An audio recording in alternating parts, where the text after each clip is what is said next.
He was an autistic piano genius who refused to play. The only thing on his mind were 5 musical notes repeated endlessly. Madness? Not for the old piano tuner from Madrid. He knew that those 5 notes were not music. They were a message. I think you'll be shocked to discover that they contained the dangerous secret behind the boy's parents' deaths. Please watch the full video to understand this incredible journey. And of course, before continuing, subscribe to the channel, like it, and tell us in the comments where you are following us from. Backstage at Carnegie Hall in New York, the air smells like a mixture of decades of dust, ancient wood, and the ghost of countless applause. It was in this labyrinth of dimly lit hallways and forgotten rooms that Arthur lived his truth. At 72, he was not a star who shone in the spotlight, but one of the silent, indispensable cogs that made the magic happen night after night. As the master piano tuner, he knew the soul of every Steinway grand in the hall with an intimacy that the world's greatest virtuosos could never achieve. His life was a ritual of listening to what no one else heard, the subtle dissonance of a string, the precise tension of a hammer, the purity of a note that needed to be perfect. To the musicians and administrators who hurried past him, Arthur was virtually invisible, a hunched figure who blended into the shadows. But to the pianos, he was a confessor, a doctor, a friend. Arthur's most vivid memory was not of a spectacular concert, but of a quiet ritual. He remembered Sarah, Liam's mother, a fiercely talented pianist with a gentle soul. Before each performance, when the main hall was still empty and quiet, she would sit at the piano he had just tuned and play her sequence. It was always the same 5 notes: C, E, F, G, B. It was not a melody, not the beginning of some famous piece. It was something uniquely hers. "It's my way of finding my center, Arthur," she had once told him with a weary smile. "The world is so noisy out there. These 5 notes remind me where to go back to. They are my way home." He had watched this pattern become her anchor, her silent prayer, before she gave her soul to the audience. And now, this memory, this small fragment of sound, was a painful echo in the silent halls. The news of the plane crash in the Catskills was like a discordant note that tore through the harmony of the music world. Sarah and her husband David, a renowned violinist, were dead. Carnegie Hall, the stage of their greatest triumphs, was dressed in mourning. There were memorials, newspaper articles, concerts in their honor. But for Arthur, the loss was deeper than the headlines. It was the palpable silence of Sarah's favorite grand piano, which seemed to have lost some of its warmth. It was the absence of David's infectious laughter in the dressing room. And then there was the news of the sole survivor, little Liam, the 10-year-old prodigy. The media called him the miracle of the mountains. But Arthur, who understood vibrations and silences, knew that trauma of this magnitude did not create miracles. It created fractures, cracks in the soul so deep that sometimes the only refuge was absolute silence. 3 months after the tragedy, Arthur saw Liam for the first time. The boy was brought to Carnegie Hall by his uncle and now legal guardian, a man named Richard. Richard was the opposite of his artist parents. He wore an expensive suit that looked too stiff. He spoke on his cell phone in a loud, authoritative tone about mergers and acquisitions, and he eyed his nephew with barely concealed impatience. He dropped Liam into one of the red velvet armchairs in the grand foyer, as if checking in luggage, before walking away to continue his business conversation. Arthur, watching from the shadows near the box office, felt a knot in his stomach. He saw the complete disconnect, the absence of a gentle touch, a word of comfort. Richard did not see the broken child before him. He saw an asset, an inheritance to be managed, and this indifference was a tragedy in itself. Liam sat on the edge of his chair, a small bird with broken wings. His feet, in uncomfortable-looking shoes, didn't reach the floor. He wasn't looking at the grand architecture or the portraits of the great masters that adorned the walls. His gaze was lost, fixed on an invisible point on the floor. His body was tense, his shoulders hunched in an instinctive attempt to shield himself from the vast, oppressive space around him. The echoing voices, the harsh light from the chandeliers, the smell of old carpet and polished metal. To an autistic mind already overwhelmed by trauma, it was an avalanche of sensory input. The world was a deafening noise, and the only way to survive was to shut it out. To build a fortress of silence and hide inside it. And that was exactly what Liam had done. He was there, but at the same time, he was a million miles away. Richard ended his call and approached Liam with a sudden energy that shattered the fragile stillness around the boy. "Come on, Liam. Your psychologist is waiting in the rehearsal room. Let's try again." His voice carried the weight of frustration, of repeated failure. Arthur knew the story. His uncle had hired the best and most expensive specialists in New York. Occupational therapists, child psychologists, music therapists. They had all tried, with their techniques and their degrees, to penetrate Liam's fortress of silence. They had brought toys, games, tried gentle conversations and direct questions, but they had all failed. Because they saw Liam's silence as the problem, without understanding that it was only the symptom. They had tried to impose their languages on his world, instead of trying to learn the language he now spoke, that of total absence. Arthur stood at his observation post, an old ghost in the corridors of his kingdom. He watched Richard lead Liam toward one of the rehearsal rooms, saw the reluctance in the boy's every step, and then something happened. A young musician carrying a cello case hurried past a wall piano that stood in the hallway. Unintentionally, the case hit the keys, producing a chaotic and dissonant sound. But amid the noise, by pure coincidence, two clear notes sounded, C and E, the first two notes of Sarah's scale. It was a fleeting sound, an accident. But Liam, who until then seemed like an automaton, stopped walking. His head, always lowered, turned a fraction of an inch in the direction of the sound. His eyes blinked, once, twice. It was a tiny reflex, almost imperceptible, but Arthur saw it. In a world of silence, that small reaction was like the loudest scream he had ever heard. That night, in his small Brooklyn apartment, surrounded by his tuning tools and the smell of wood, Arthur couldn't rest. The image of that small reaction from Liam haunted him. It was a thread, a clue, a note of hope in a symphony of despair. He felt like a coward for having merely watched. A silent promise he had made to Sarah and David to always take care of their pianos now seemed to extend to his most precious possession, his son. How could he stand by while their living legacy was lost in an abyss of silence, under the care of a man who called him useless? He knew that the experts, for all their science, were looking at the problem the wrong way. They were trying to fix what was broken instead of finding the part that still worked. And Arthur suspected that part was made of sound. He sat down at his own battered piano, its keys yellowed with age. He closed his eyes and played the 5 notes, C, E, F, G, B. And then he remembered Sarah's exact words. "It's a pattern, Arthur. A predictable pattern." The word pattern echoed in his mind. He wasn't an expert on autism, but he knew from a lifetime of observation that patterns mattered.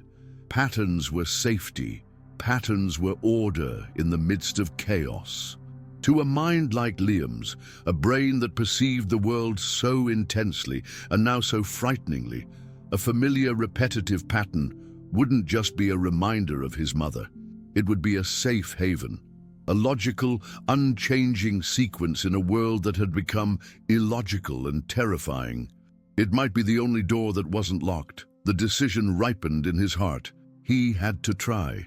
It was a crazy idea, the conceit of an old piano tuner thinking he could succeed where the best doctors in town had failed.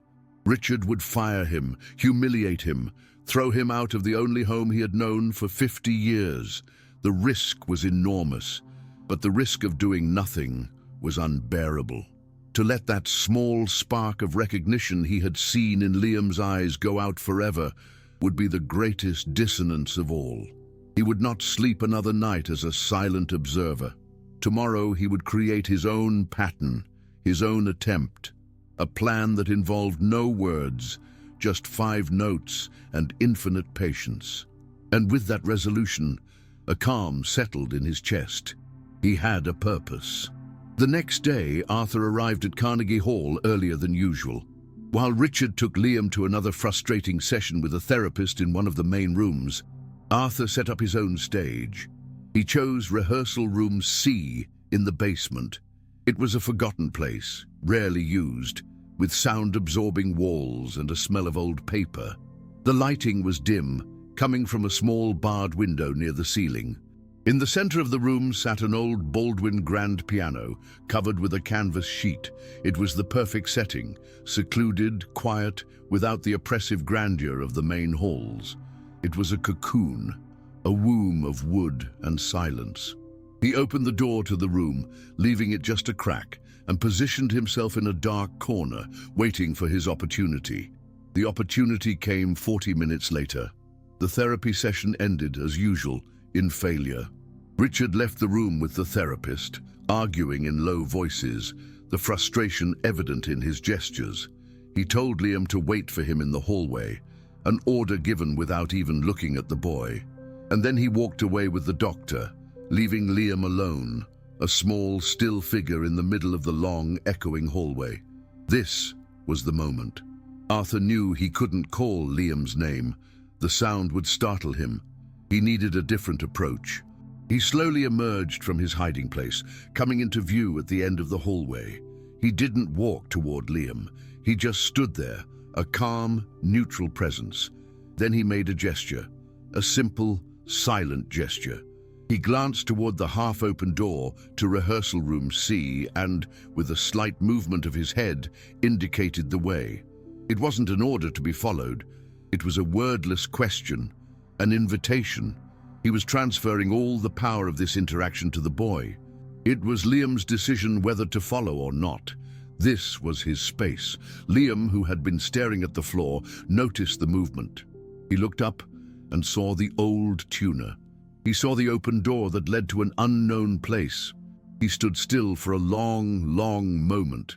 Fear versus curiosity, inertia versus possibility. And then, with the hesitation of a wild animal approaching an outstretched hand, he took a step. Arthur entered the room first, moving with the slowness of someone who doesn't want to scare a bird. He went to the far corner and sat on a stool, becoming part of the shadows.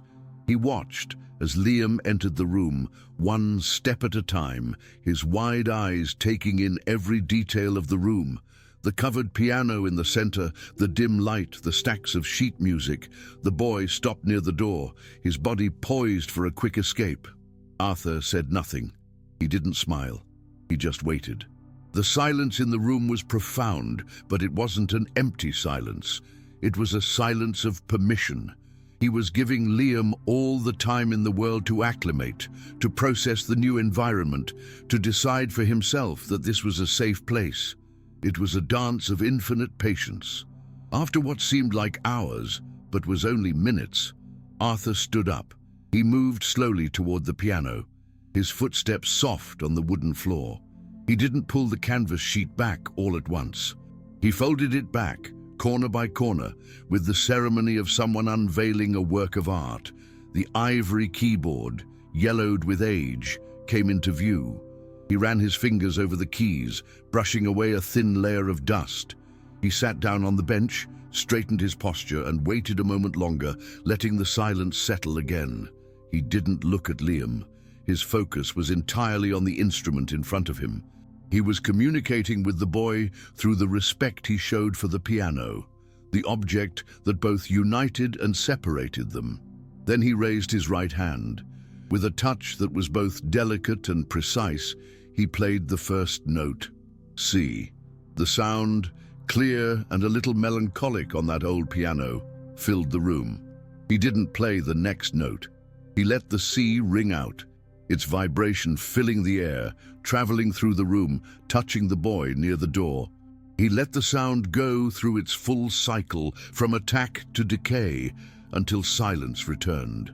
It was a single word spoken in a forgotten language, a greeting, a question. Liam, who was standing tensely near the door, felt the note in his body. The vibration rose to his feet. The sound was familiar. It was the beginning of something that lived deep in his memory. Arthur waited. Patience was his most highly tuned tool.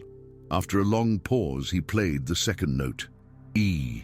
Again, a singular, pure touch. And again, the waiting. He was teaching Liam a new rhythm of communication, a rhythm of sound and space, of question and reflection. It was not the cacophony of the outside world, with its demands and pressures. It was a slow dialogue, where each element had time to be absorbed, to be understood. He was not trying to extract an answer from Liam. He was simply opening a door and showing him that on the other side there was someone who was willing to wait, someone who understood that silence was also a form of response. Finally, once he had established the safety of this new rhythm, he played the entire pattern, C, E, F, G, B. He played the sequence mechanically, without emotion, as a fact, not as a performance. It was Sarah's scale, exactly as she played it. A recognizable, unchanging, predictable pattern. After a pause, he played it again and again. The repetition was his enchantment. He knew that Liam's brain, a brain designed for order and racked by the chaos of trauma, would cling to this pattern like a castaway clings to a piece of driftwood. Those 5 notes were an island of safety in an ocean of pain. And he kept playing, transforming the room into a sanctuary of predictable, comforting sound. For Liam, each repetition of the scale was a step out of the fog. The sound was an Ariadne's thread, guiding him out of the maze of his own trauma. He could not see his mother's face, but he felt her presence in an almost physical way. The sound pattern unlocked sensory memories, the smell of her perfume, the touch of her hand on his shoulder, the feel of the piano bench beneath his legs. The chaos in his mind began to organize itself around that pattern. Carnegie Hall ceased to be an oppressive place and became once again the magical playground of his childhood. And the piano, the ivory monster he had refused to play, began to transform back into his friend, into his mother's voice. Driven by an impulse from deep within, he began to walk slowly toward the sound. Arthur didn't change his rhythm. He continued to play the pattern, slow and steady, even as he saw Liam's small body move toward him. He didn't show surprise, didn't smile. Any reaction could break the fragile spell. He just continued to offer the safe path of the 5 notes. Liam stopped beside the piano, his face level with the keyboard. He stood there, simply listening, his body immersed in the vibrations of the music. His hands, which for months had been clenched into fists, began to unclench. His fingers stretched, long and thin, the fingers of a pianist. He stared at the keys, at the familiar territory that had become frightening. And then, during one of Arthur's pauses, he lifted his right hand. It was shaking. He stretched it over the keys. Arthur stopped playing. Silence returned, but now it was a silence of expectation. And then Liam's finger came down and pressed a key, and then another, and another. It wasn't his mother's scale, and it wasn't music. It was a message. The 3 dissonant notes Liam played were not a random noise. They were a statement. In the silence of months, any intentional sound was a scream. Arthur, whose entire life had been devoted to finding order and meaning in sound, understood this instantly.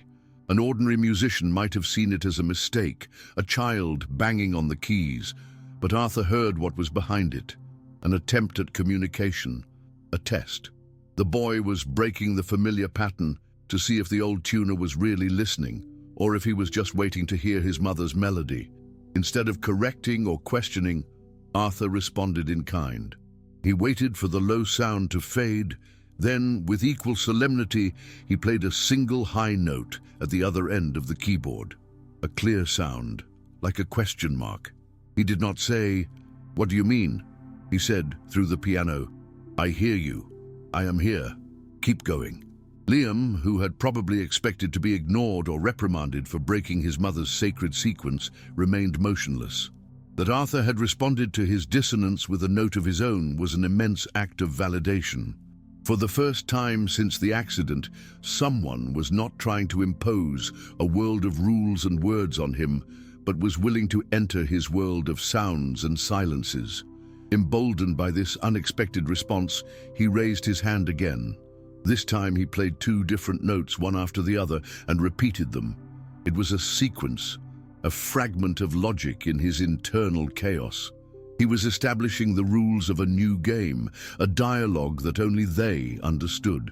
His eyes, for the first time, met Arthur's, and in them there was no longer a void, but a question, an expectation, the expectation of finally being understood. Arthur understood that they were on the threshold of creating a new language, but a language without a defined alphabet would become a jumble of noise. He needed to re-establish the foundation, the safe ground on which they could build. With deliberate calm, he stopped the play of random notes and returned to the sound sanctuary that had connected them. He played Sarah's 5-note scale once more: C, E, F, G, B. The pattern echoed through the room, clear, familiar, unchanging. It was not a step back, but an invitation to move forward with shared tools. It was as if to say, "This is our safe place. These 5 notes are our alphabet. Now let's try to use them to say something." He played the scale once, and then waited, the offer hanging in the air, the 5 notes like 5 bricks offered to Liam so he could build his own bridge out of the silence. The sound of his mother's pattern calmed Liam's agitation. It was the sound of home. It was safe. He understood Arthur's invitation. Use these notes. With a slowness that seemed to hold the weight of the world, he extended his index finger. His finger hovered over the keyboard, a tiny conductor deciding which instrument in the orchestra should play. He did not choose a random note. His finger descended with gentle precision on the first note of the scale, C. He pressed it once, a light touch, but firm. And then he removed his hand. The sound filled the room, pure and resonant. It was not a question nor an answer. It was a choice. Out of the entire universe of 88 keys, he had chosen his mother's first note. To Arthur, that touch spoke more eloquently than any library of words. It meant the connection was real, the code intentional. Arthur's brain, trained for 50 years to decipher the complexities of harmony and dissonance, began working on a new key. The question was not musical, but symbolic. If the notes of the scale were the alphabet, what did each of them represent? The deliberate choice of C could not be a coincidence. He needed to test his hypothesis. He got up from the piano bench and walked to a dark corner of the room. He pointed to himself, to his own chest, and then returned to the piano. He played a note that did not belong in the scale, an A flat. He looked at Liam, who was watching him with an intensity that could almost be physically felt. The boy did not react, only shook his head almost imperceptibly. A definitive no. Arthur felt a chill. He was on the right track. The code was real. He tried a new approach. He needed to connect the notes to something concrete in Liam's lost world. He sat down again and played the first note of the scale, C, letting its sound fill the air. While the note was still vibrating, he put his hands to his heart in a universal gesture of love and affection, a gesture he hoped would evoke the image of a mother. He stared at Liam. The boy's reaction was immediate and heartbreaking. His eyes filled with unshed tears, his lips trembled, and with an urgency he had not shown before, he reached out and struck the C key firmly. The connection was made with the force of lightning. C was Sarah. C was mother. Arthur felt a chill run down his spine. He was no longer simply playing the piano. He was talking to the ghosts of a child. With his heart racing but his hands steady, he continued. He played the second note of the scale, E, a higher note with a different quality. Then he gestured to the side, as if to indicate a person next to his mother, a gesture to represent a father. He kept his gaze on Liam, whose face was still etched with the emotion of having summoned his mother. Liam hesitated for a second, his wide eyes processing the silent question. Then slowly he reached out and touched the E key. Twice. One touch for each syllable of his father's name. David. E was father. An alphabet was being born there, in the dust and silence of that forgotten room. C was mother. E was father. Arthur felt a mixture of exhilaration and growing fear. It was working. But what would he discover when all the letters were revealed? He decided to skip to the last note of the scale, the highest. B, the final note of Sarah's pattern. With a very gentle gesture, he pointed to Liam himself. He was asking, in their language, "Is this you?" Liam looked at Arthur's hand, then at his own hands in his lap. He turned to the keyboard and, with a firmness that surprised the old tuner, played the B note. He played it 10 times in a row, once for each year of his life, a countdown, an affirmation of his existence in this story. C, Mom, E, Dad, B, Liam. The basic vocabulary was established. There were 2 notes left, F and G, like 2 locked doors. What did they represent? The plane, the crash. Arturo was about to play the F note, his heart in his mouth, when a loud, angry voice broke the spell they had woven with such care and patience. "What the hell is going on here?" Uncle Richard's voice boomed from the open doorway of the room. He was standing there, the phone still in his hand, his face contorted into a mask of fury and distrust. "I told you to stay away from him. What are you doing with my nephew?" The sound of that voice, so full of impatience and aggression, was like throwing cold water on a fragile flame. The atmosphere of safety that Arthur had spent nearly an hour building, note by note, silence by silence, disintegrated instantly. The real world, with its greed and incomprehension, had broken down the door to the sanctuary. Richard didn't see a miraculous connection. He saw a meddling old servant disobeying his orders. Liam's reaction was immediate and devastating. The light of understanding that had lit in his eyes went out as if a switch had been turned off. His entire body stiffened, his shoulders hunched forward, and he dropped his hand from the piano keyboard, as if he had touched something boiling. He turned his back to the instrument, wrapped his arms tightly around himself, and began rocking back and forth, a rhythmic, desperate movement to protect himself from the sensory and emotional overload. The portal that Arthur had so carefully opened had been slammed shut. The boy who had just begun to emerge retreated into the depths of his prison of silence, and the sound of his uncle's voice was the sound of the lock being closed. "He was communicating," Arthur said, his voice low but with a firmness that surprised even himself. He rose from the piano bench to face Richard. "We were talking, using the notes." He knew how absurd that sounded to a man like Richard, but it was the purest truth he knew. He pointed at the piano as if the instrument were his witness. Every note has a meaning to him. He was telling me, but Richard cut him off with a short, derisive laugh. "Talking? Have you gone mad?" He was banging the keys like a regular kid. "You're a tuner, Arthur. Your job is to deal with hammers and strings, not with the minds of children." Cruelty was a sharp weapon in Richard's mouth, and he used it without hesitation. "Stay away from him. Do you hear me?" Richard continued, stepping forward, his finger pointed in Arthur's face. "If I ever see you near my nephew again, I guarantee you'll not only be fired from Carnegie Hall, but you'll never get a job tuning a single piano in this town again." The threat was clear, direct, and entirely believable. Richard wasn't just angry. He was scared. His overreaction, his fury out of proportion to Arthur's infraction, was a red flag. He didn't want Leo to communicate. And the question that began to form in Arthur's mind was, why? What was Richard afraid the boy might say, even if it was through the keys of a piano? Without waiting for a response, Richard turned, walked over to Liam, and grabbed the boy's arm with unnecessary force. "Let's go, Liam. The show's over." The touch was harsh, a violent contrast to Arthur's patience. Liam didn't struggle. His body was limp, his eyes empty again. He let himself be dragged out of the room, away from the piano, away from the only person who had been able to hear his silence. But as he crossed the threshold, he glanced back over his shoulder. His eyes met Arthur's for a split second, and in that exchange of glances, Arthur saw it all, the panic, the pleading, and a stubborn spark of hope that refused to go out. It was a silent message, as clear as the piano notes. "Don't give up on me." Arthur stood alone in the dusty room.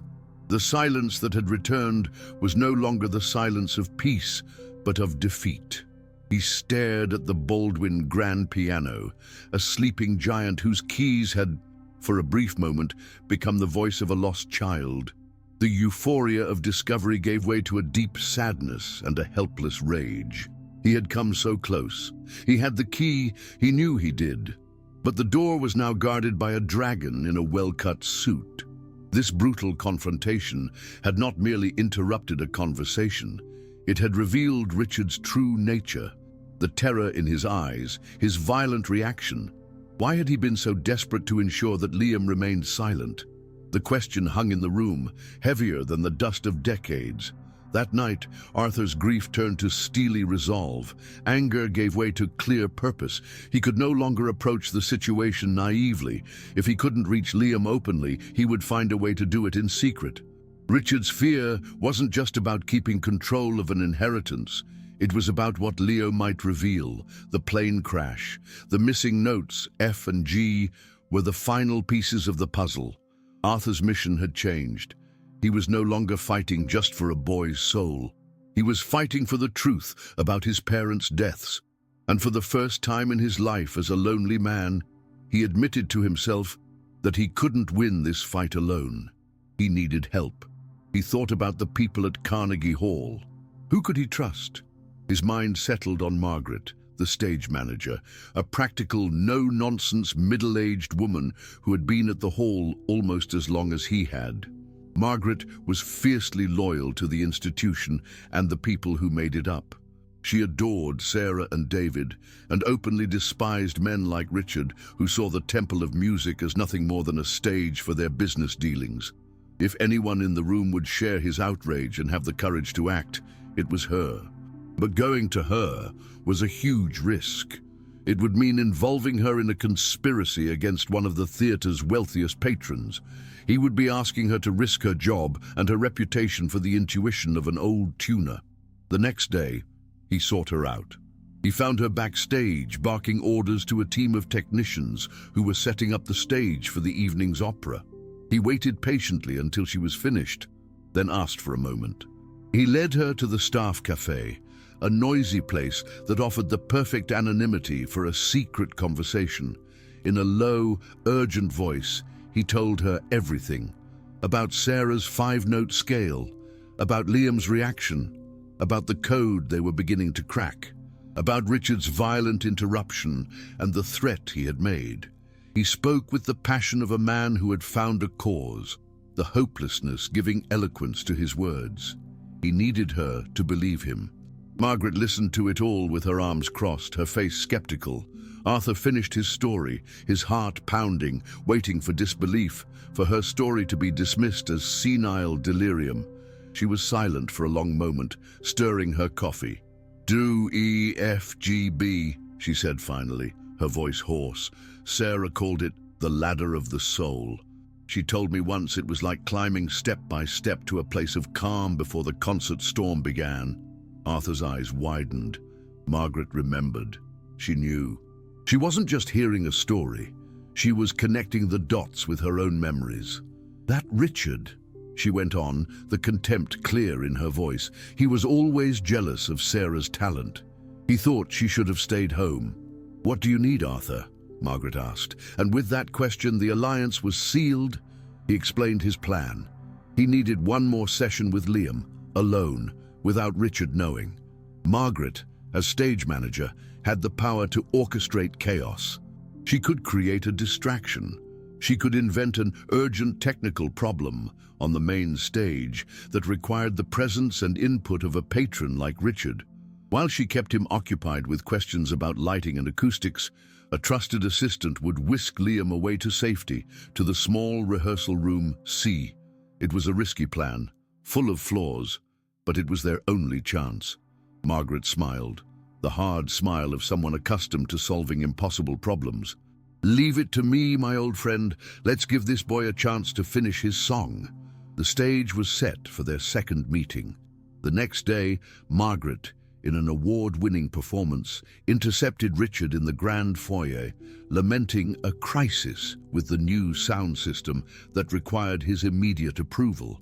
She led him into the main auditorium while a young assistant, following her instructions, approached Liam. "Hello, Liam. Your Aunt Margaret asked me to take you to the music room, where there are some new toys for you." The boy, seeing the authority of someone who worked there, followed without resistance. The music room was, of course, rehearsal room C. Arthur was already inside, sitting in his corner, the piano open. When Liam entered, his eyes met the old tuner's. This time, there was no fear. There was recognition, and there was purpose. Arthur wasted no time. He sat down at the piano and played the 5 notes. The invitation was extended again, but this time it was not just to talk. It was to unlock a secret. Back in the safety of that dusty room, Liam didn't hesitate. The fear that had paralyzed him in his uncle's presence had dissipated, replaced by a quiet urgency. He approached the piano not as a child approaches a toy, but as a messenger approaches his only means of communication. He looked at Arthur, and his eyes, once empty, were now filled with purpose. First he reached out and played the C note, once, clearly and deliberately, a tribute to his mother. Then he played the E note, just as clearly, a nod to his father. And finally, the B note, an acknowledgement of himself in the equation. He was re-establishing their alphabet, confirming that the line of communication was still open, that the language they had created together still existed. He was telling Arthur in his own language, "I am ready, please keep listening to me." Arthur's heart was beating with a mixture of triumph and apprehension. He had the basic vocabulary. Now he had to figure out the missing pieces of the puzzle. With a calm he didn't feel, he played the 4th note of Sarah's scale, F. The note, suspended and questioning, hung in the air. What did it represent? Arthur thought of the event that had united them all, the tragedy that had caused all this silence. He raised his hands and moved them slowly through the air, imitating the flight of an airplane. He looked at Liam, who was watching every movement. The boy's reaction was immediate. He threw himself onto the keyboard and began to play the note F over and over, not softly, but with a frantic, agitated energy, like the hum of an engine, like the sound of something moving too fast. The message was unmistakable. F was the airplane. There was only one note left, the most enigmatic of all. G, the note that sat between the plane and Liam himself on his mother's scale. Arthur felt a chill. This was the centerpiece he knew. With a trembling finger, he played the G note. The sound was almost sharp, tense. He let it ring out, a resounding question mark hanging in the stillness of the room. He looked at Liam. The boy, who had been responding with surprising clarity until now recoiled. His hand, which had been on the keyboard, twitched. He pressed it to his chest, as if in pain. His body began to rock gently back and forth. This note was different. This note was dangerous. This note was the keeper of trauma. Arthur waited. He didn't play the note again, didn't want to press it. He saw the struggle in Liam's eyes, the silent debate between the desire to tell and the terror of remembering. After a long minute, Liam took a deep breath and reached a shaking hand toward the piano.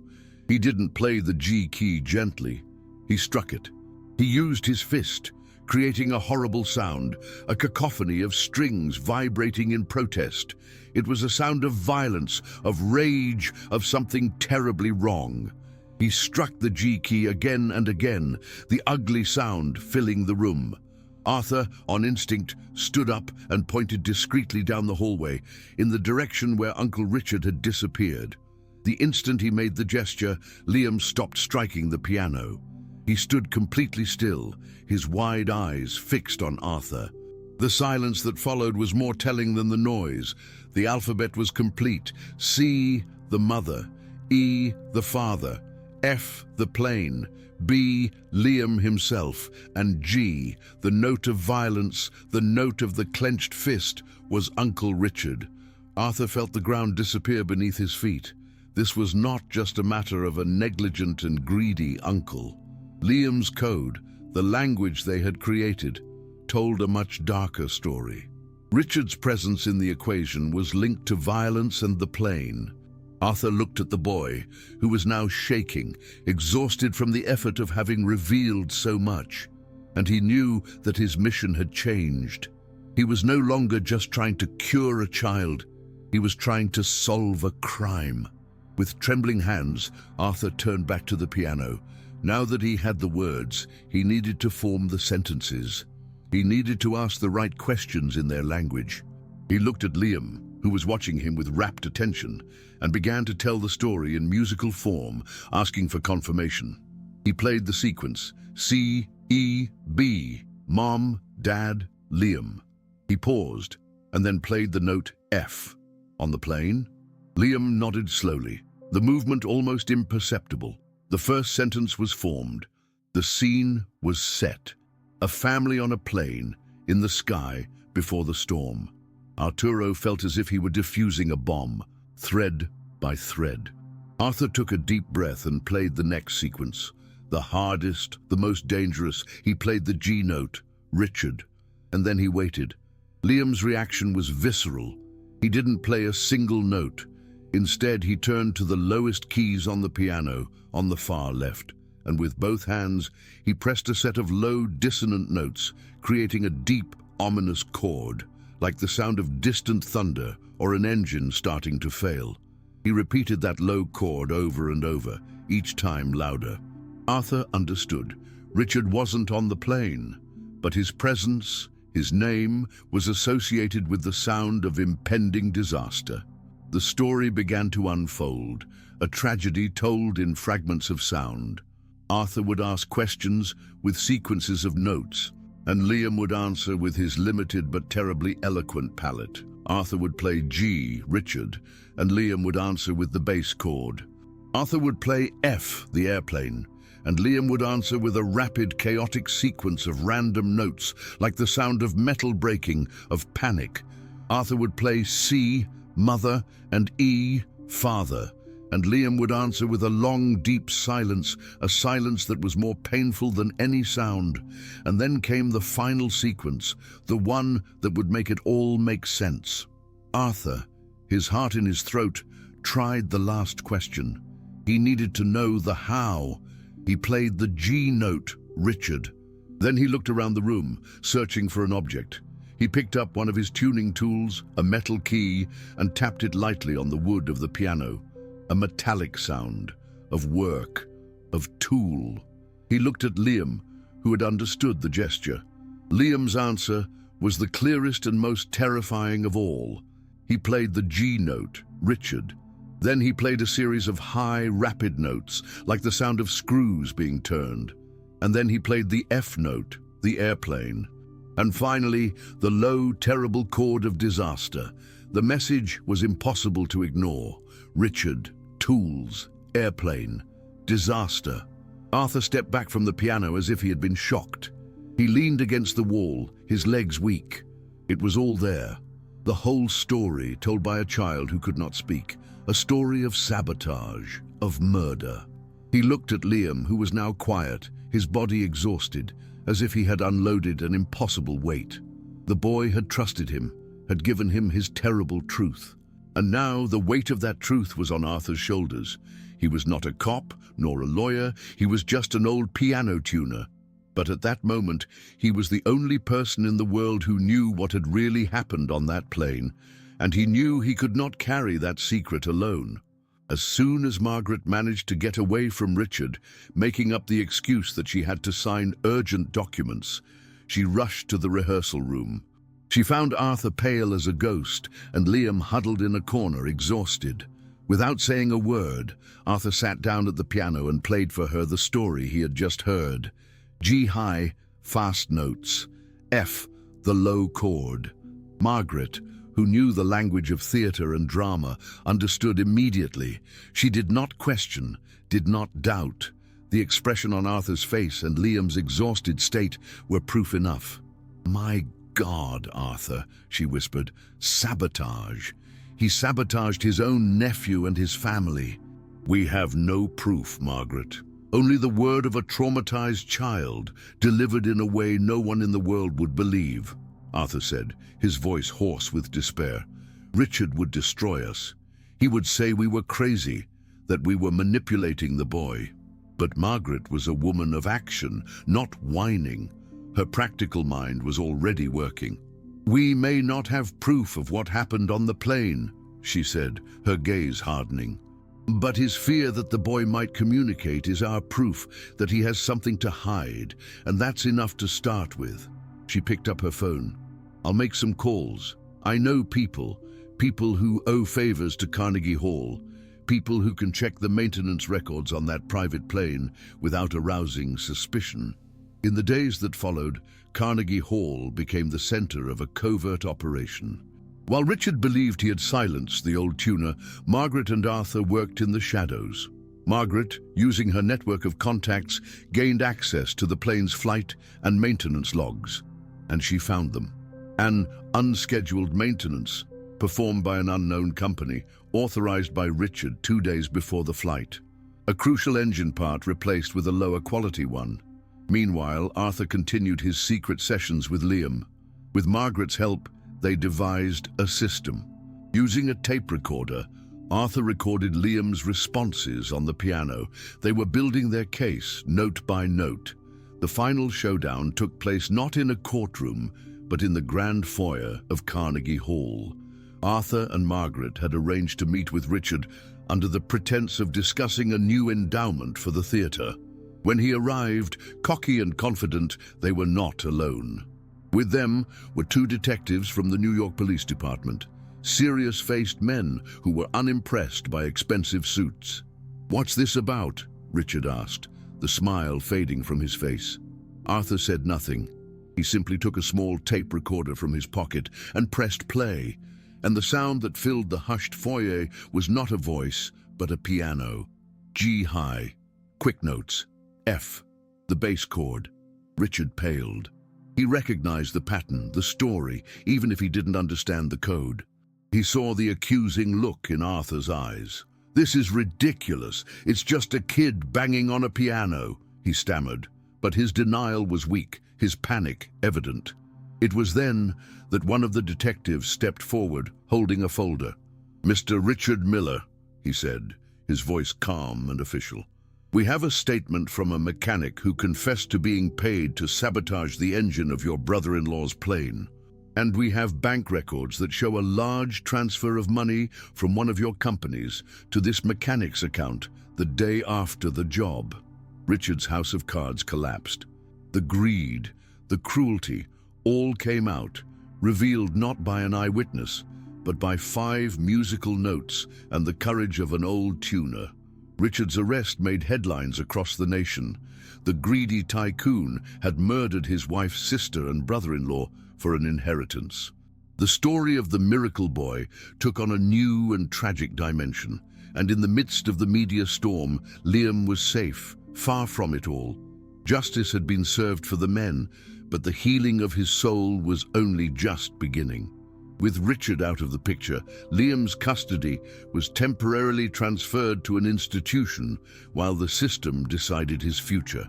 But Arthur and Margaret did not leave him alone. Every day they visited him, and every day they brought a small electronic keyboard to his room. Liam's transformation was not immediate, nor was it miraculous. It was slow, like the blossoming of a flower after a long winter. The weight of the secret he had been carrying had been lifted, and with it a part of his mind was freed. He began to use the keyboard not to tell the story of the accident, but to explore. He would play his mother's 5 notes, the safe pattern, but then, hesitantly, he would add a 6th note, and then a 7th. He was creating a new melody, his own melody. He was beginning to transform the language of trauma into the language of art.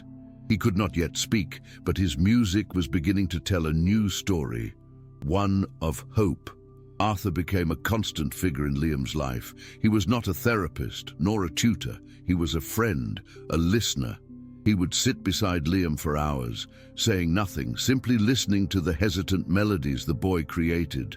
He had been Sarah's piano tuner, and now, in a way, he was becoming the tuner of his son's soul, helping him find the right harmony, calibrate his emotions, transform the dissonance of pain into the consonance of peace. He was no longer an invisible man in the background. He was the guardian of a genius, the man who had learned to listen to the silence and find the truth in it. 6 months later, the main stage at Carnegie Hall was dark and empty. There was no audience, no orchestra. There was only a grand piano in the center of the stage, illuminated by a single beam of light. Sitting at the piano was Liam. He no longer looked like a lost child. His back was straight, his fingers moving over the keys with newfound confidence. In the darkened audience, sitting alone, were Arthur and Margaret. Liam looked at them, and for the first time since the accident he smiled. A small smile, but a real one. And then he began to play.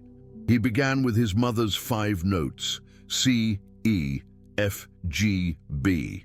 But he didn't stop there. He used them as the starting point for a new composition, a piece that was both melancholy and hopeful. The music that filled the empty theater that night was not about pain or loss. It was about resilience. It was the story of a soul that had traveled to the darkest place and found its way back, guided by the sound of 5 notes and the patience of an old friend. Arthur listened, tears streaming freely down his face, but this time they were tears of joy. The boy needed no words. His music said it all. It told him he was healed. It told him he was home. The true magic of theater, Arthur realized, lay not in the grand performances under the glaring lights, but in the quiet moments of human connection that occurred in the shadows, where an old tuner could, with 5 simple notes, bring music back into a boy's world. He was just an old piano tuner, until he solved the secret of a crime using only 5 musical notes from a child who couldn't speak. Sounds impossible, doesn't it? But what happened in those dusty rehearsal rooms at Carnegie Hall, far from the glare of the stage, forever changed the life of a boy genius trapped in silence, of a craftsman no one noticed, and exposed the truth about the tragic deaths of 2 great artists. This story shows us that the most important truths are not always said with words. What did you think of this journey? Leave your opinion here in the comments, tell us where you're watching from, and of course, subscribe to the channel and leave your like so you don't miss our next stories.